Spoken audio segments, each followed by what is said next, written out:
Hey guys, welcome to another video. I'm in New York City in Prodigy's office, and here I am with Molly and Joe, and we're going to talk about the three big things which international students face.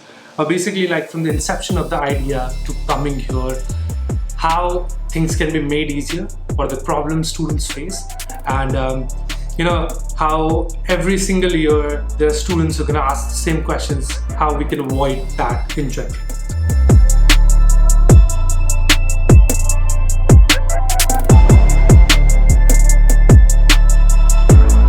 So Molly and Joel, I love to introduce you, but let's just, you can introduce yourselves.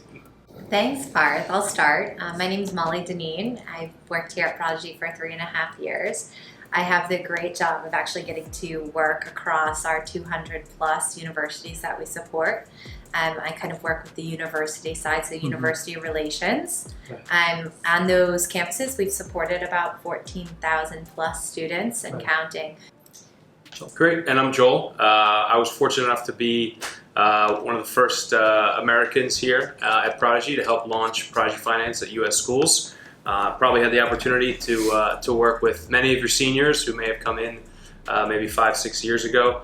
And I've been fortunate enough to build a team here in the U.S. that looks after all 15,000 students that we've helped come across and the universities that we support.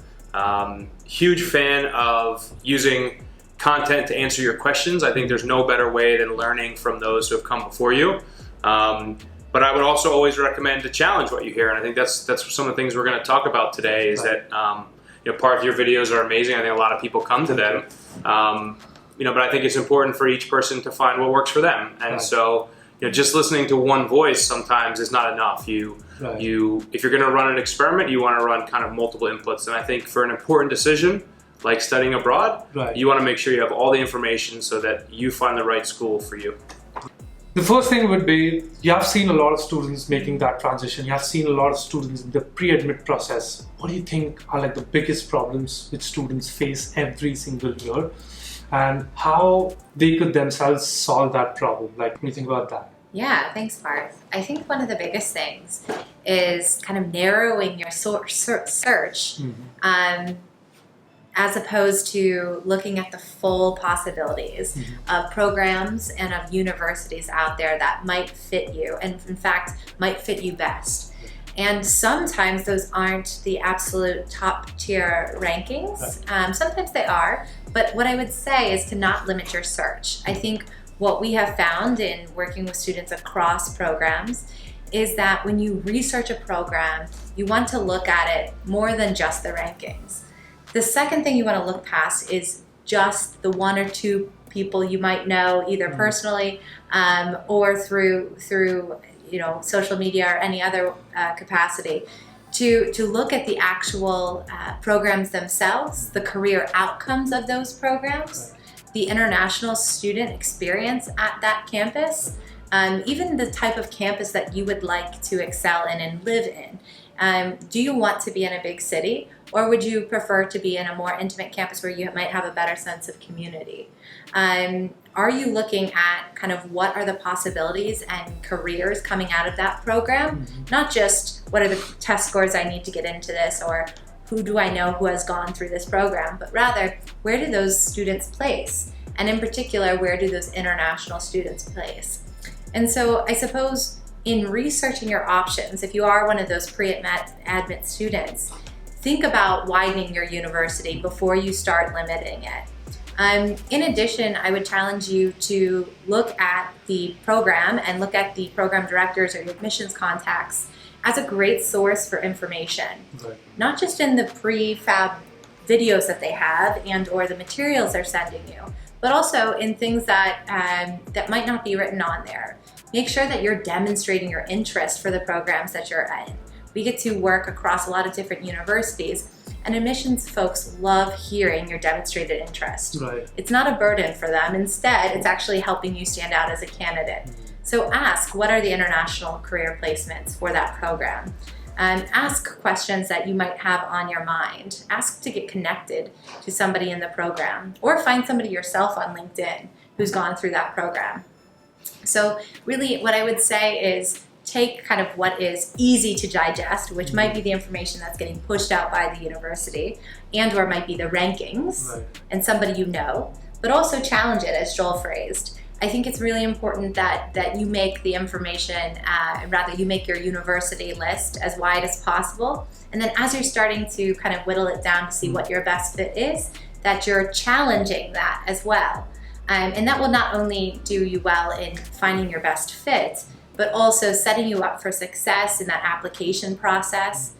And on that application process, there is one thing that I would advise, which is really be mindful of your letters of recommendation where they're required, and also that idea of a personal statement. I think those are two areas that often aren't translated as well, if you will, for international students, and they are weighted heavily depending on the university. Yeah, I would agree on that. Like, I think that the points which you have made is very important, that do not look at one senior who has gone to that university, has gotten placed, and don't think that you can replicate that as well, because it doesn't happen that way. He might have some talents which you do not have, and do not only apply to certain universities which like other 500 students are applying just because it's considered as a safe school. That is a very important point. Now, for the students who have moved to the US, like who are moving to the US, who are in the transition right now, a lot of students have gotten admits as of now. What would you recommend to do? Because I would definitely say there are things which blind them, and I would love if you can take on a little bit on that. So I'll take a first, and then please add in, Joel. Sure. So first of all, congrats to those of you who have letters of admit. It's that time of season, or might be soon in the future for others. So it's a really exciting time, and I think as you're securing your position and knowing ultimately where you land, it's a good time to also think about how to make your life a little bit easier on landing, and to proactively put some simple things in place to do so. And so connect with and get to know the university and know the resources that are there. I mean that both in student groups, so there are a great amount of international students who were you a year ago, who were nervous about coming over, and who can be resources to help navigate everything from airport pickups to advice on housing to kind of grocery store navigation, everything in between, just like a lot of Parth's videos actually do. But even on your campus, wherever it might be. Right. So reach out to them, get to know them, and certainly tap into that. Equally, get to know the resources that are on your campus from the International Student Office, from the Careers Office. Start researching and understanding when those things kick in. When are you going to need to have a US form resume, for example? How do you go about that? Well, if you take a look at your careers page, even prior to coming, they'll have some advice on that. Just be aware that it's there, and as you get more comfortable, you can utilize those tools. Right. Get to know your professors, your directors as well. So as you get comfortable, that will allow you to be more set up for success going into your program. So I'll pause there, but I know there's another second part of this that I want to speak to. I think it's right, and I think you have to view going to school as a very large commitment. It's a very large purchase, and to Molly's point, you're buying everything. You're not just buying the course, so you're not just buying the degree. So you absolutely should be taking advantage of all these other resources that the university's population, whether that's student, faculty, or staff, can provide to definitely make life a little bit more comfortable. But being the instigator in the room, I would also encourage everyone to get more uncomfortable. And I think that this opportunity that's in front of you is an opportunity that you're engaging on for a reason, for a pivot, to change what lies ahead, whether that be the location that you're going to live in, the job opportunity that you're going to have, the family that you're going to build, the impact you're going to have, whatever it may be. You're doing this for a reason, and you want to shake things up. Otherwise, you probably wouldn't have gone through this process. And so I think it's a great time to kind of take stock, and like, you can be bold, and you can try things that you may not have tried before. So I think you're going to have this great kind of comfortable university surrounding you, and it's the perfect time to be going out there and making yourself uncomfortable, reaching out to recent grads on things like LinkedIn, going to seniors that may have graduated even just a few months before. You arrive on campus in August, these folks graduated in May. They're still buzzing about their experience. They'd love to talk to anybody. A simple note on LinkedIn, hey, my name's Parth. I'm starting this week. I know you just graduated. I'd love to grab your ear or ask a specific question. I think similarly, reaching out to targeted contacts or targeted companies, it never hurts to show interest early. And so, for example, even here at Prodigy, when we hire folks, I love talking to people that have reached out to me at some point because they had a question about something we were doing. They had a comment, maybe even a suggestion. Suggestions are great because then I remember that Molly, she was so smart, she had that great idea. And now when I'm looking for someone to fill a role, the first person I'm going to is the person that actually had a great idea. And so I think you have that license to be bold and to kind of show why you are special and why someone should kind of pay attention to you. So I would definitely push yourself there. And finally, once you arrive on campus and once you do build some of those kind of comfortable networks, I would definitely encourage you to go outside of your comfort zone. So whether it's get involved with a different affinity club, expand your network. If I'm from Brazil and I don't know any folks from China, maybe I go start attending stuff for the China club. Or maybe I get involved with case competitions and team up with other students and we can kind of bring some mind share together. Definitely don't let your experience be defined just by A, what you know, and B, by the classroom. No one's ever gonna wish they did slightly better on an exam, but they're certainly gonna wish they got involved with more when they had their chance. I agree. And don't be skeptical to make mistakes. It's like one of those things which has to be reminded. I remind that to myself as well. It's okay to make mistakes. I'm gonna learn something out of it. That's very important. I like what you said. That's very important. So now for the students who have already moved here, who are 1 year down the line, and like they're finding troubles, getting into the job market here, getting into the corporate market here. They got into the university because they looked at a senior who's coming here and who got a job, but they just can't break that barrier that I'm an international student, I want to work for an American company. There's just a barrier between us, which is so difficult to break. Yeah. What are the tips you would like to give us? So first thing I would say, and then I think Molly has some great ideas, is sometimes it's easier to just try to make your world a little smaller, particularly when you're trying to figure things out. And I think the easiest way to do that is to leverage advantages. And so the school that you went to is a valuable kind of medal that you wear on your chest.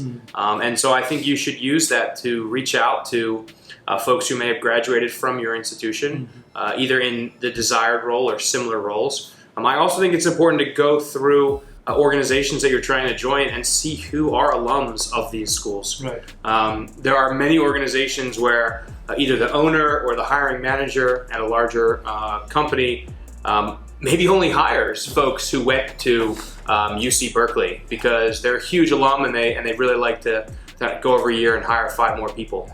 So I would highly recommend doing that.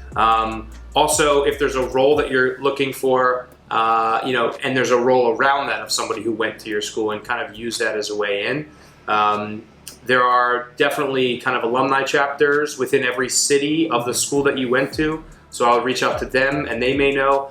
I would definitely tell you to squeeze every last ounce of value out of the cost that you've just paid for this amazing experience. You paid for it. It's yours. So use it. I agree. And LinkedIn has made it so easy to connect with people. Like, it wasn't probably this easy 10 years ago, 15 years ago. Like, literally, you can go on your phone, find 15 alums who are working in that company, send them a text. Don't be afraid that you're gonna, mess up a connection or you're gonna say something wrong. This is an iterative process. You just have to keep doing it to know what works and what not works. And don't be too formal, too. Be casual. Just like you would reach out to a friend to ask for some help, because you're not reaching out to the recruiter. You're just reaching out to Parth, a student that graduated last year. Be casual, and that way you're maybe going to want to respond. Like, that actually attracts me as well, that okay, now I'm off work and I'm seeing these LinkedIn messages and this doesn't look like another work which I have to do now. this is like a chat with somebody who's coming. Maybe I want to help. Molly, do you have anything to add on this? Yeah, actually just on that, I think that's one of the biggest traps. It's really easy to fall into. You're like, great, I did my research. I even found somebody who's a fellow alum at this company that I'm a great fit for. Mm-hmm. And you reach out and you have that limited characters in a LinkedIn message, and you try to do kind of like all the things in that linked one message. Right. Don't do that. Resist, and instead make it human. Lead with a connection. Hi, I'm a fellow, soon to be a fellow graduate, and I was in the same program, Right. or I also had Professor so-and-so, whatever it is. I'm interested in this aspect of work that you do at this company, and I would love to have a 5-minute chat with you, a 10-minute chat with you. Ask one thing and only one thing when you're reaching out to a network, especially a new person. And keep it short, keep it casual. Mm-hmm. And I think you'll find it's quite successful. When folks open up, and we all do this, right? Nobody likes a long email. Nobody likes a long LinkedIn message or Facebook message or whatever. Instead, make it personal, make it short, make it casual, and ask for just one thing. And then you'll have that door open for a richer conversation. Right. On that note, like I read it somewhere, I can't remember where, but when you're conversing with people who you do not know and who's in the field as yours, do not converse with the, with the thinking that I want a job. Yeah. Don't make them feel like it. Make them feel like they're having a conversation and you are looking forward to another conversation with them. That is very important. All right. So, as you might know that I've done a couple of meetups before, and Prodigy has been supporting that. Like, I would love you guys to talk about Prodigy as a whole and how Prodigy is helping students, to excel with all of the resources and everything. Sure. So we're really kind of in a great job because we get to work with the best and brightest talent. Right. So we've done this over 11 years as a company, started by an international student who saw that finances could often be a barrier, even when very talented individuals would get into the best programs in the world. Right. So we were founded on the premise that really your abilities to get into a program should be enough. And so we offer education loans without cosigner, Right. Or co-borrower, and without collateral. Able to do this across fields of business, engineering, STEM, so science, technology, mathematics, all that good stuff, engineering, as well as medicine, health science, that's our newest area, and policy and law, if I didn't mention that. So that's what we do. If you're interested in hearing more, there's plenty of information on our website. Reach out to us. Anything you'd like to add to that, Joel? No, I think that one of the fun challenges of Prodigy is that we're trying to do things differently. And so we often get asked this question that, you don't have brick and mortar locations, you're not a bank like I may have in my home country. And I think that's important for people to ask, but it's also important for people to know that that's intentional and that we're trying to look at the world differently. We're trying to look at the world as this borderless opportunity where the best and brightest mobile citizens will continue to move around and succeed. And it actually aligns really nicely with what the international students try and do. There's a reason that folks are trying to leave their home country to study somewhere else, to change things, to change the dynamic. And so I think kind of our structure really nicely fits with what the international students trying to do. And we've learned from the international student. Everything that we do here at Prodigy has been based on either feedback, comments, or requests, and there's many of them. Please keep them coming.